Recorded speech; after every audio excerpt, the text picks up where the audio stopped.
On a Monday evening in the early spring of 1964, in the village of Seaton in Cumberland, a man was out in his driveway tinkering with his car in the last of the light. The car was Nostin, grey and cream, and he was proud of it. He was very particular about who even touched it. Hardly anyone else was ever allowed to drive it. The man's name was John Allen West, but nobody in Seaton called him that. To the village, to the laundry where he'd spent his whole working life, to the pub darts team and the neighbours on either side, he was simply Jack. He was 53 years old, a bachelor, and he lived alone in a semi-detached house on King's Avenue. He'd not always lived alone. His mother had lived there with him, and when she grew ill, he had nursed her himself, through her last illness until her death the year before. She'd left him a little money. He had his garden, which he loved, and his darts, and his new car, and his work. 34 years a van driver for the Lakeland Laundry in Workington, a couple of miles down the road. When he'd completed 25 of those years, the firm had given him a gold wristwatch engraved with his name. He wore it every day. He was a creature of habit, home just before 6, after a normal day's work, in bed before 10. He kept a spare key in a box of nails in the garage, and the couple next door knew where it was in case of emergencies. That's the kind of place Seaton was in the spring of 1964, a village on the Cumberland coast where a man could tell his neighbours where the key was hidden and think nothing more about it. On this particular Monday evening, the 6th of April, Jack West came home just before 6 and spent some of the evening with the Austin in the driveway, and went inside, and at some point, as he always did, he went up to bed. Now, you may already be wondering what a quiet village on the Cumberland coast is doing in a podcast called Manchester Murders, and what any of this has to do with the story we've been telling. For 3 episodes now, we've been standing beneath the tower at Strangeways, 234 feet of Victorian brick above Southall Street, just north of the city centre. We've met the first man ever hanged inside those walls, and the first woman, and the last woman. There's only one story left. This is the story of the last man, the last person ever executed at Strangeways, and, as it would turn out, one of the last 2 people ever executed in Britain. And it begins as every story in this series has begun, not with the person who was hanged, but with the person who was killed. It begins with Jack West in his driveway on the last evening of his life. Welcome to Manchester Murders. I'm your host, Susan, and today I'm telling the story of John Allen West, a laundry van driver from Seaton in Cumberland, and whose murder in April 1964 brought 2 young men to trial at Manchester Crown Court and set in motion the last executions ever carried out in this country. This is the 4th part of our short series on Strangeways, and it'll take us from a Cumberland village to court number 3, from the crime to the verdict. What came after the verdict we'll move on to in the next and final episode in this series.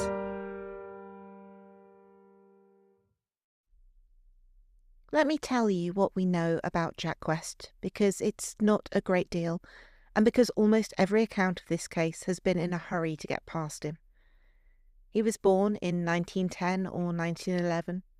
The reports give his age 53, rather than his birthday. And by the spring of 1964, he'd spent 34 years, very nearly 2/3 of his life, driving a van for the Lakeland Laundry. 34 years with one firm. The gold watch they gave him at 25 was inscribed with his name, J.A. West, and it matters to this story because that watch, more than any other single object, is what would convict the men who killed him. Jack never married. He lived with his mother at the house on King's Avenue, and when she became ill, it was Jack who looked after her, an unmarried son in his early 50s, nursing his ailing mother at home until she died. The money she left him was not a fortune. It was the sort of small inheritance that a careful man banks and does not talk about, and it sat in his bank books in the house.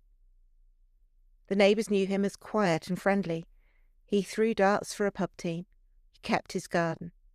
And in 1963 or thereabouts he'd bought himself the Austin, grey and cream, and became one of those men whose car is not quite a possession and not quite a friend, but something in between. Washed, tended, tinkered with in the driveway on spring evenings, and lent to almost nobody. Almost nobody. Because there was one young man who had been seen, the year before, chauffeuring Jack around the neighbourhood, driving the car its owner scarcely let anyone touch. The police would learn this within a day of the murder, and they would understand at once what it suggested, that whoever this young man was, he and Jack West had been close. His name, the name he was using by then, was Gwynne Owen Evans. He turned 24 just days earlier, a Cumberland lad himself from a few miles up the coast, and he'd known Jack West for some 5 years. He'd sometimes stayed overnight at the house on King's Avenue. Evans would later say, on oath, that Jack West had been like a father to him, and Jack, for his part, had apparently once told Evans that if he was ever in Workington and needing money, he should come to him. Hold on to that. A middle-aged man, careful with everything he owned, who, nonetheless, let this one young man drive his car, stay under his roof, and know that there was help to be had if he ever needed it. Whatever else was true about Jack West's life, he had extended to Gwynne Evans a trust he extended to almost no one. And it's that trust, in the end, that killed him. By April 1964, Gwynne Owen Evans was not in Cumberland. He was 100 miles south, in Preston, lodging in a small terraced house at No. 2 Clarendon Street. Evans had not been born Gwynne Owen Evans. He'd been born John Robson Walby on the 1st of April 1940 at Maryport, a few miles down the coast from Workington, to Thomas and Hannah. As a boy, he'd been referred to a child guidance clinic. The records elsewhere identify Dovenby Mental Hospital, and the words used about him then would follow him, in one form or another, for the rest of his short life. Untrustworthy, lacked moral sense, untruthful, and inclined to steal. Above everything, he lied. He lied constantly, elaborately, and often for no advantage that anyone could see. He was known as Ginger, and to his friends as Sandy, on account of his colouring. And even the name he carried was a kind of lie, or at least a costume. He tried 4 times to join the armed forces, and 4 times been discharged. He'd enlisted in the Border Regiment at 17, where his stories were so persistent that his training officer sent him for psychiatric assessment, on account of his frequent telling of big lies which he apparently believed himself, as the doctor put it. And he was out within months. He then signed up for the Royal Inniskilling Fusiliers. Within 3 months, a medical board recommended a discharge on the grounds of personality inadequacy, and his commanding officer wrote, "He is a failure.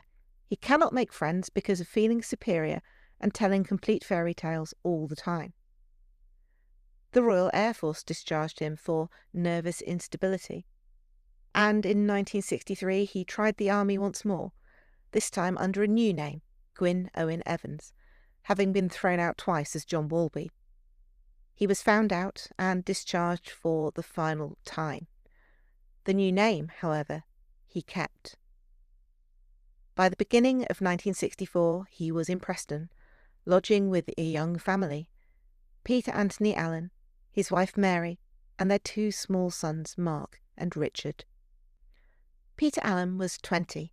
He would turn 21 on the 4th of April, 3 days before the murder. He'd been born in Wallasey, across the Mersey from Liverpool. He stood 6 foot 2 inches tall, and was described as being of below-average intelligence. Like Evans, he had tried the army young, 11 months as a junior gunner with a junior leaders regiment of the Royal Artillery, before being discharged, services no longer required. But unlike Evans, he had a family.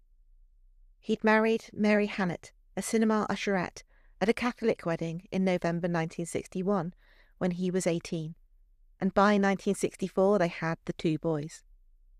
He had one conviction from 1960 for aiding and abetting the taking of a car, an offence in which, it was later observed, the initiative had not been his, and he had no record of violence, none at all. Neither man was working. Evans had lasted 2 days at a dairy farm in the middle of March before being sacked for absenteeism, and his employment history behind that was a litany.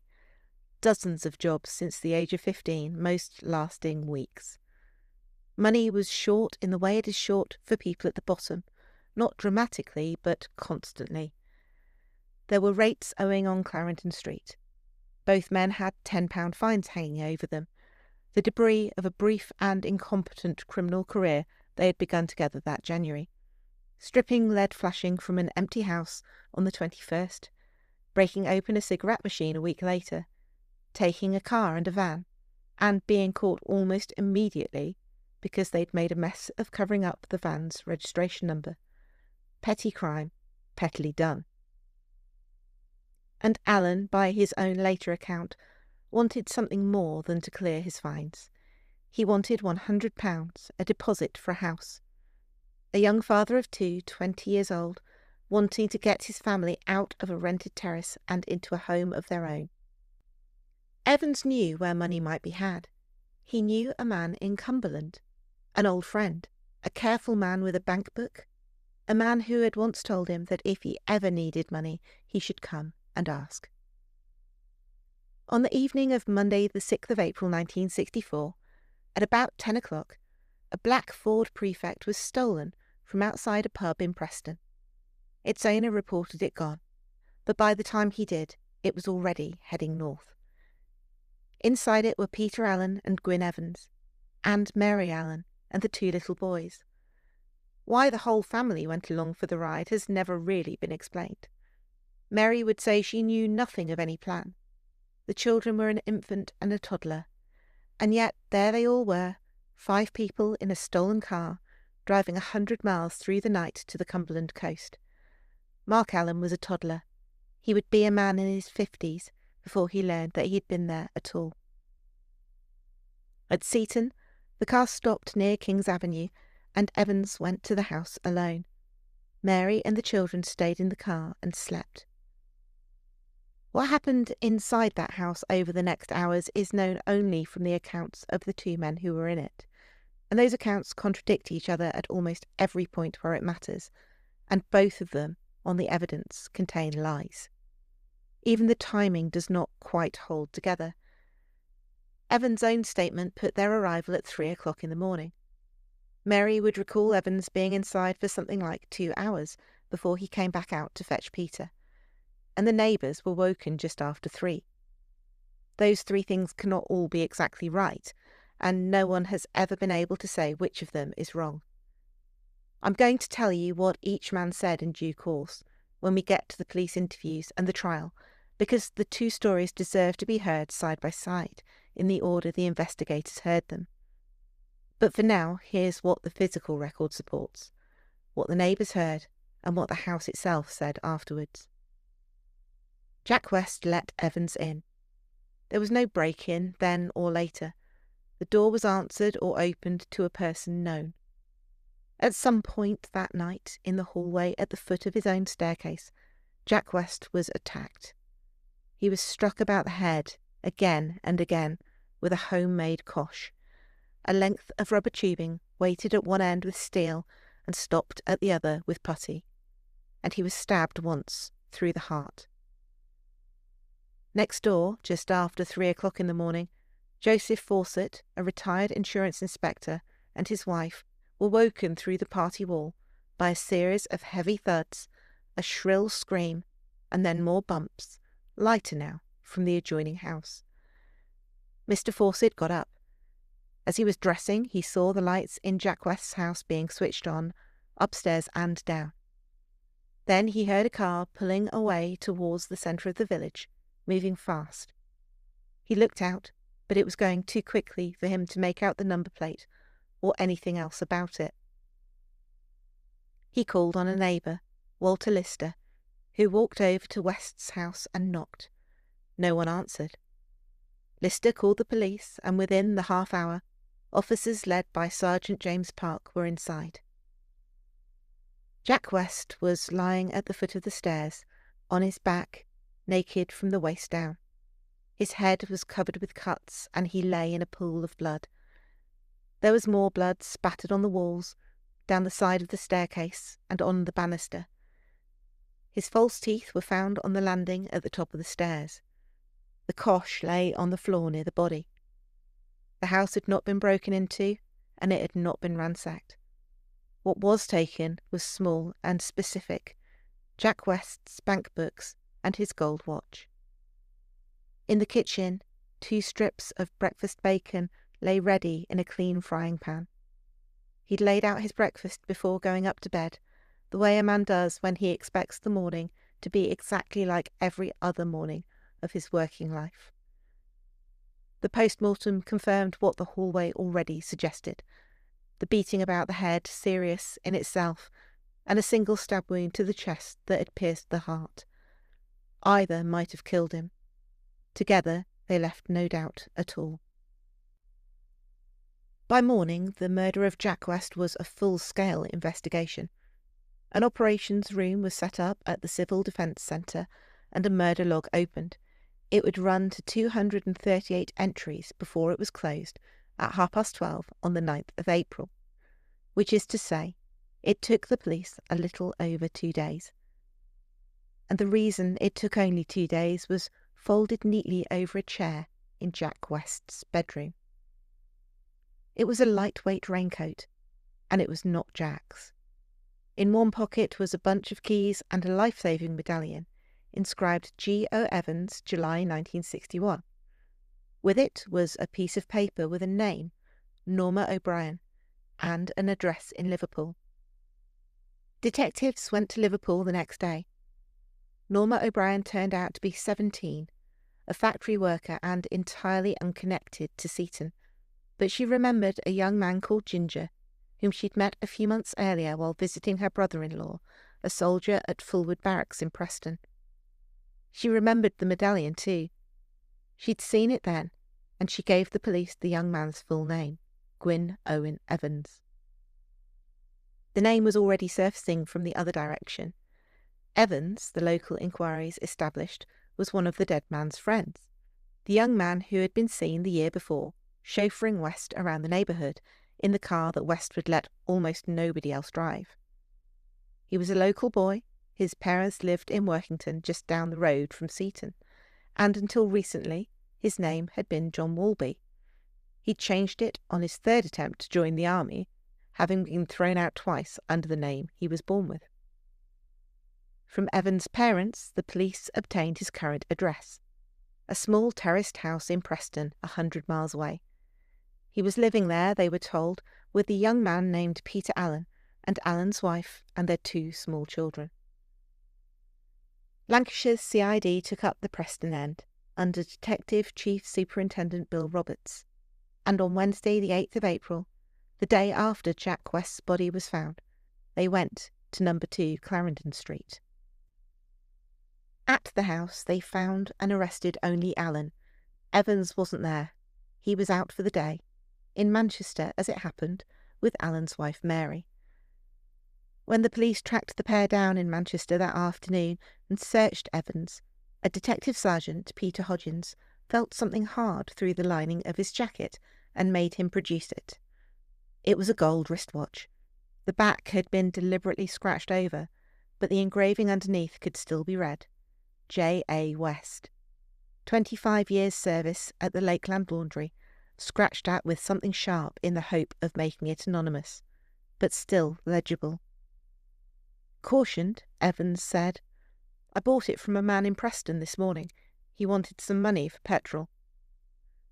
In Mary Allen's shopping basket, meanwhile, was a blood-stained shirt. It was her husband's. That evening in Preston the interviews began, and everything that follows comes from the police records of those interviews. so bear in mind, as the detectives had to, who was doing the talking. Peter Allen went first and began with denial. "You can get a stack of Bibles in here and I'll stand on them and swear I know nothing about it," he told D.S. Roberts. A few minutes later, according to the police notes, he struck the desk with his fist, buried his head in his arm and said, "All right, I'll tell you. I'd like to tell the whole flipping world about it." His account was this. It had started out as a robbery, in his own word an innocent one, by which he seems to have meant a robbery in which nobody was to be hurt. Sandy, his name for Evans, was to go in first and let Allen in. But as Evans opened the front door, West came out of his bedroom and saw him, so Allen hit the older man with his fists. Then, Allen claimed, Evans handed him the bar, and he set upon West with that as well. Later, he revised his statement to say that Evans had also beaten West. Evans was interviewed at 1:45 by Roberts himself. The first question was simple. Was Evans his real name? The answer set the tone for everything this man would say from that night to the gallows. "No," he said. "I adopted it after I found out I was born at Innsbruck in 1940 and that both my parents were German." It wasn't true. He'd been born John Walby in Maryport to Thomas and Hannah, and the police almost certainly already knew it. Evans talked readily, volunteered information in fact, and all of it put the blame on Allen. They'd driven up to Seaton to borrow money, he said. West was an old friend who had offered to help him in the past. Both men were hard up with fines and bills to pay. He'd gone in first, and by his account what followed, for a couple of hours, was nothing more than two friends at the kitchen table in the middle of the night. "I had some tea and a cheese bun, and as we were talking there was a knock at the door," his statement ran. "I honestly didn't know who it was. Anyway, Jack went to the door and I heard some banging. I went into the hall and I saw Peter hitting Jack with something that looked like a pipe. There was a lot of blood, and I shouted to Peter, 'For Christ's sake, stop it!' Peter did the thumping," he insisted. He himself had never touched Jack.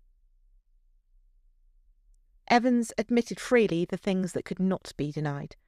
The two of them had taken West's bank books and drawn £10 from his accounts in Liverpool. He knew the police had found his coat at the house with the medallion and his keys in the pocket, and then he said something that nobody had asked him about, and that stayed in the record because of how strange it was. "If I wanted, I could have said that my coat had been stolen and my keys were in it and no judge in the country would convict me. But I'm glad I've got it off my chest." And there was one more thing he volunteered, and it mattered more than he can have understood. The post-mortem had shown that Jack West was not only beaten, he'd been stabbed through the heart. Neither man had been told this, and neither at first said anything about it. Then Evans, unprompted according to the police report, announced, "I don't know anything about a knife. I don't have to use a knife to kill a man. I'm an expert at judo and karate. I never hit Jack, it was Peter that did all the hitting." No one had mentioned a knife. Evans was not, for the record, an expert at judo or karate. That claim traced back to a job with a security firm, which Evans said had lasted a year, and trained him in both. He had, in fact, worked there for 1 week, leaving as soon as his references were checked. The detectives weighed the two stories and found Allen's the more credible, for a plain reason. It fitted the house. Allen said Evans had opened the door to him, and that West had come out of his bedroom upstairs unexpectedly. Evans claimed he and West had both been downstairs all along taking tea, but West was found naked from the waist down, as a man is when he's been roused from his bed, not as he sits down to entertain a guest. His false teeth were on the landing at the top of the stairs, and there was blood on the wall by the staircase. The house said that Jack West came downstairs into what was waiting for him. The house agreed with Allen. Just after midnight, the police spoke to Mary Allen. In her first account, Evans had gone into the house alone, and had come out about 2 hours later to fetch her husband, and then both men had run out together. When she asked them what had happened, they told her West had punched Peter, who had punched back. Evans, she said, told her he had joined in. At 1:15 in the morning on Thursday, the 9th of April, both men were charged with murder. They appeared before the magistrates at Workington a few hours later. Jack West had been dead for 2 days. Mary Allen's evidence did not stay where it began.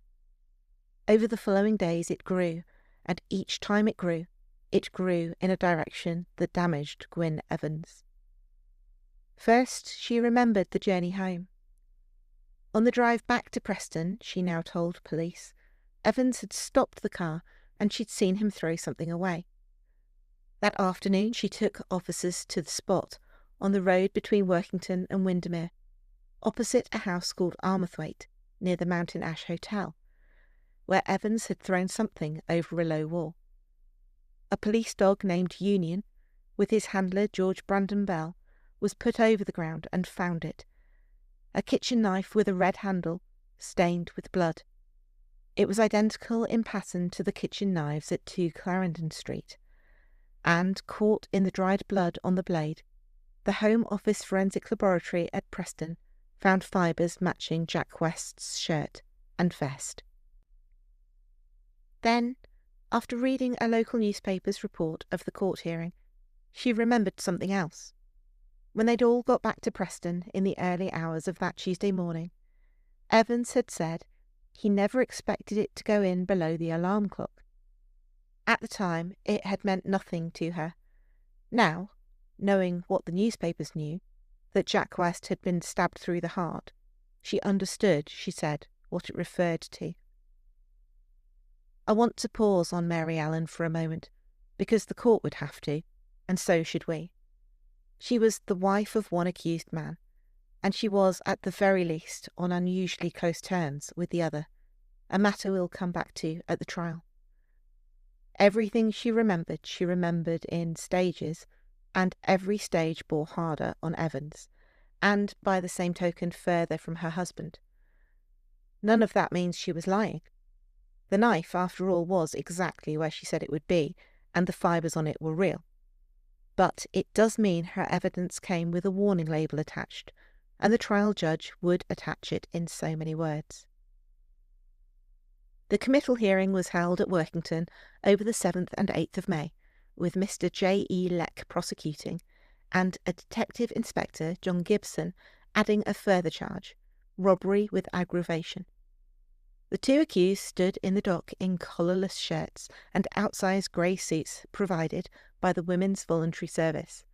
Their own clothes were at the forensic laboratory. Both men's statements were read to the court, and for the first time the public heard, in each man's own words, the story each had settled on. Allen's. It started off as an innocent robbery. I only hit him twice with the bar and then gave it to Sandy. All I wanted was £100 deposit for a house. Evans. The tea, the cheese bun, the knock at the door. I saw Peter hitting Jack. For Christ's sake, stop it. And Peter's alleged words in the hallway. He's got cash and I want it. And then flatly, we went to Liverpool and Peter got £10 on the bank books.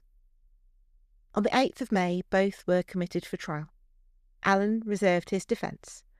Evans said he had nothing to say at that stage. It was one of the few occasions on record when Gwynne Evans said nothing at all. Between committal and trial, while the two men sat on remand, a question was being asked about Gwynne Evans in a series of quiet medical interviews, and the documents those interviews produced would stay closed in the files of the National Archives for more than 50 years. We have them now, and what follows is what the doctors wrote in 1964. Evans was remanded to Durham Prison, where he was seen by the senior medical officer, Dr. P.J. Waddington. There was no evidence of medical disorder, Waddington wrote. Evans was correctly orientated. That is, he knew where he was and he was fully aware of the reasons for his arrest and his committal to prison. He was of spare physique, just over 5'9" tall, with no physical ailments except flat feet and some small cuts on his face, possibly from picking pimples. It's a strange detail to find in a capital case, the pimples. But that's the register that these reports are written in. A young man measured, weighed, and noted down, while the state decided what he was. In a further report the following month, Waddington set out the history. From a very young age, Evans had experienced psychological problems. There was the boyhood referral, untrustworthy, lacked moral sense, untruthful, and inclined to steal. There was the lying, which the doctors could observe for themselves because Evans lied to them too. He confused truth with fantasy. Evans believes that he was born in Innsbruck and his reasons for doing so are quite absurd, Waddington wrote. Evans also said that he was married to a German girl and had 2 children. This too appeared to be entirely invented. The doctor called these for the most part prestige lies, lies told to enhance his standing. There were the 4 military discharges, and there were the dozens of jobs. Waddington's conclusion acknowledged Evans' abnormal personality and allowed that most doctors would consider him an individual with, quote, a psychopathic personality, using this term in the broadest sense. But, and here in the typed report the crucial word is underlined, this abnormal personality, in his view, did not amount to, quote, an abnormality of mind, which would, at the material time, substantially impair his mental responsibility for his acts and omissions. That precise lawyerly phrase was not the doctor's own. It was the language of an Act of Parliament, and we'll come to that in a moment because Evans's life would turn on it. Evans' own lawyers commissioned an experienced consultant psychiatrist, Dr. G.F. Duggan Keane, to examine him. Duggan Keane noted that Evans had held, by his own account, 32 jobs since the age of 15, excluding the spells in the Army and the RAF, most lasting only weeks, which the doctor put down to Evans' difficulty forming relationships and to excessive drinking. After 4 meetings, Duggan Keane wrote that there was absolutely no doubt in my mind that this man is a psychopathic personality. But he could not identify a condition or a disease. Evans was not subnormal, he found, not schizophrenic, not epileptic. And so he, too, concluded that Evans' mental responsibility was not substantially impaired. 2 doctors, then. One for the prison, one for the defence, and the same shape to both reports. Yes, there is something profoundly wrong with this man. No, we cannot give it a name the law recognises, therefore not substantially impaired. Neither report explains how it got from the 2nd step to the 3rd. The reports themselves are brief, a few pages each, and on that question, the crucial one, they simply state their conclusion and stop. A 3rd psychiatrist had examined Evans as well, and had come to a subtly different position, but he had been instructed by the prosecution, and his moment belongs to the trial. To understand why any of this mattered, why 3 doctors were circling this one word, substantially, you need to know what the law of murder had become by 1964. So let me take a few minutes to explain it, because everything that follows, in this episode and the next, turns on it. 7 years before Jack West was killed, Parliament had rewritten the law of murder. And if you've been with this Strangeways series from the beginning, you've already seen the world that produced the rewriting.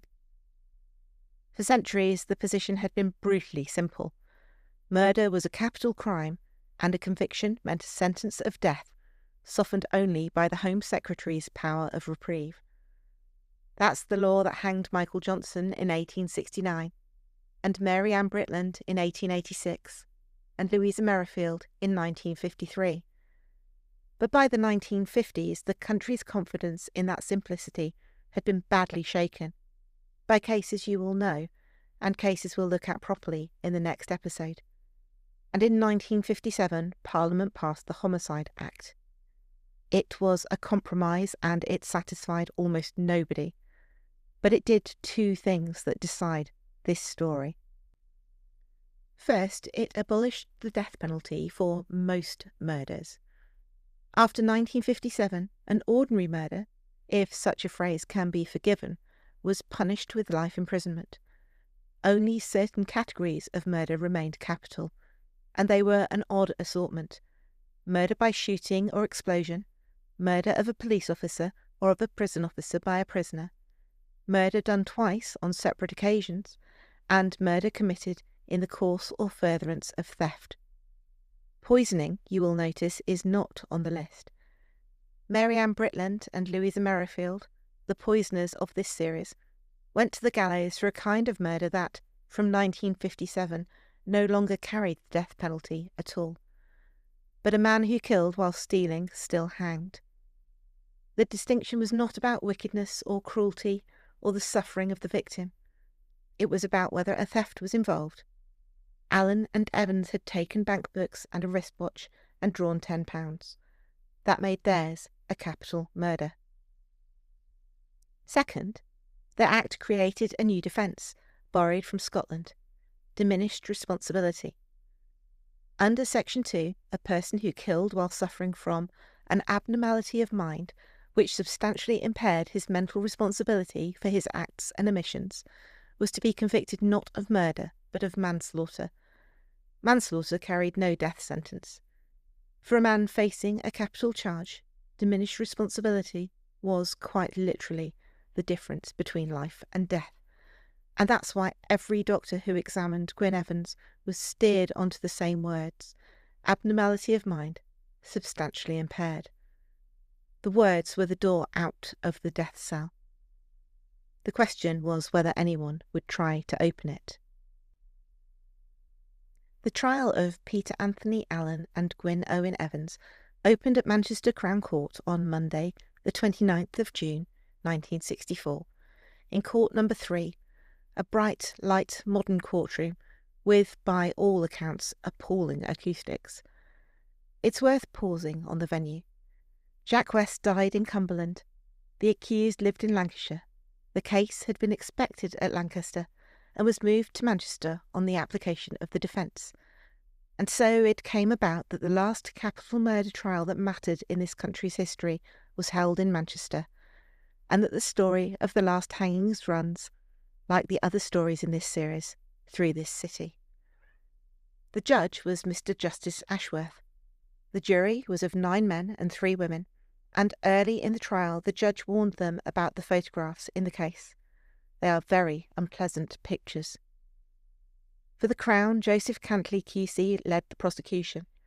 Evans was defended by Guthrie Jones QC, with Maurice Jones, Allen by F.J. Nance, with R.G. Hamilton. Cantley opened with the house on King's Avenue. The body at the foot of the stairs, bloodily beaten around the head and stabbed in the chest.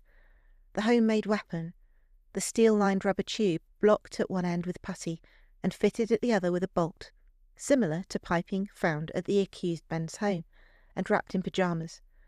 Evans' fingerprints on the staircase handrail, the journey north in a stolen car with Allen's wife and 2 children asleep in it. And here the trial produced its first mystery, one that's never been explained, and now never will be. The prosecution fully expected Evans to plead diminished responsibility. They'd prepared for it.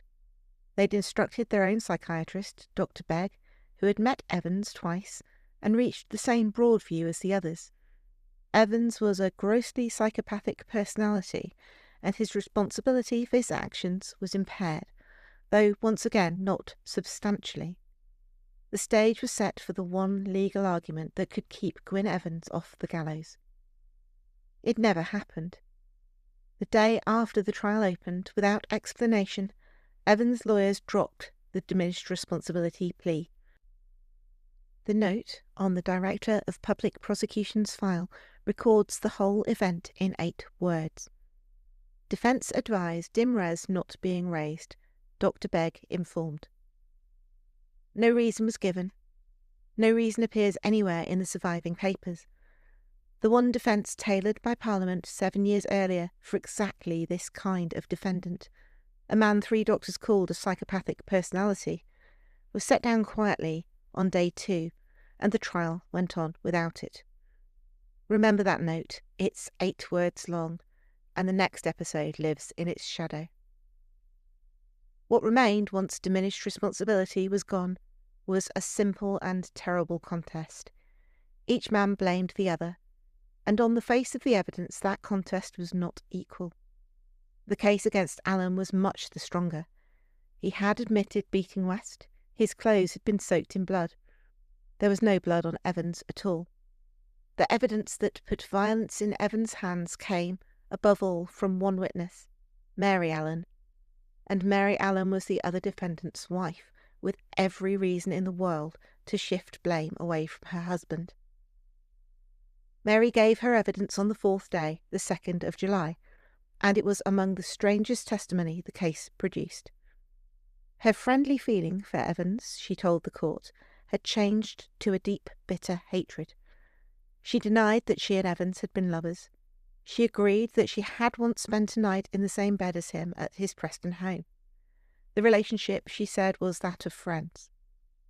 And then there were the letters, because after the arrests, Mary Allen had written to Evans in prison, to prisoner 10312, letters that began, "My dear Sandy," and ended, "All my love, Mitch."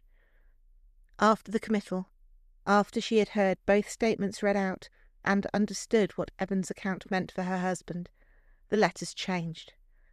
"How could you lie after knowing that Peter is taking all the blame and will possibly hang for murder?" she wrote. "After all we have done for you, Sandy, you just can't be human for doing what you've done. All I feel for you now is a deep, bitter hatred." Evans kept the letters, and being Evans, he could not leave them alone. He reordered them and forged additions to them. Among other things, rows of kisses, signed as coming from Mark and Ricky, your sons. Neither child was his son. Even from the remand wing of a capital case, with his life in the balance, he was manufacturing a paper world in which Mary was his and the boys were his. Mr. Justice Ashworth would warn the jury to treat Mary Allen's evidence with caution. A witness with a declared hatred of one defendant and a marriage to the other. Allen gave evidence on the 1st of July. The purpose of the journey, he said, had been to borrow money. He admitted striking Jack West. The surviving reports differ on the exact words he used for it, and he said that Evans had hit West with a bar. He denied absolutely using a knife. Evans, in the witness box, held to his story. "I was prepared to rob the house provided there was no violence," he said. He'd gone in first. He'd asked West for £100. West had said he would think about it, and then Allen had knocked at the door. West, he said, was like a father to me. He would never have hurt him. Unsurprisingly, Evans lied in court and was shown to be lying. Small lies, pointless ones, woven into his evidence apparently for their own sake, of a piece with everything the doctors had documented. Then Allen's counsel rose to cross-examine him, and put to Evans the suggestion this case has carried quietly ever since, that he'd had sex with Jack West just before the murder. Evans denied it vehemently, but the suggestion had not come from nowhere. The case files show that it was supported by medical evidence. I want to be careful here because this is a place where the record runs out and where a podcast has no business running beyond it. Here's what the record contains. It contains the courtroom suggestion and Evans' furious denial. It contains the medical evidence that supported the suggestion. It contains Evans' own account to the police, in which he claimed it was West who had made an advance to him and that he had refused, a claim that exists only in the words of a man whose words, by then, had a comprehensively documented and somewhat shaky relationship with the truth. It contains the fact that they'd been close for 5 years, that Evans stayed overnight at the house, drove the guarded car, was promised money if he ever needed it, and it contains the fact that in 1964 homosexuality was a criminal offence, which is why the suggestion was worth putting at all.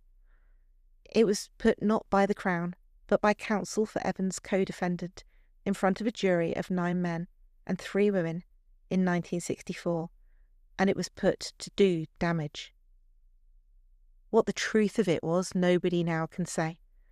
Jack West is the one person in this story who never got the chance to characterise that friendship, and he'd been dead 12 weeks when it was characterised for him, in open court, in the least charitable available terms, as a move in a fight between the 2 men accused of killing him. Whatever Jack was, he had been turned into an instrument in his own murder trial.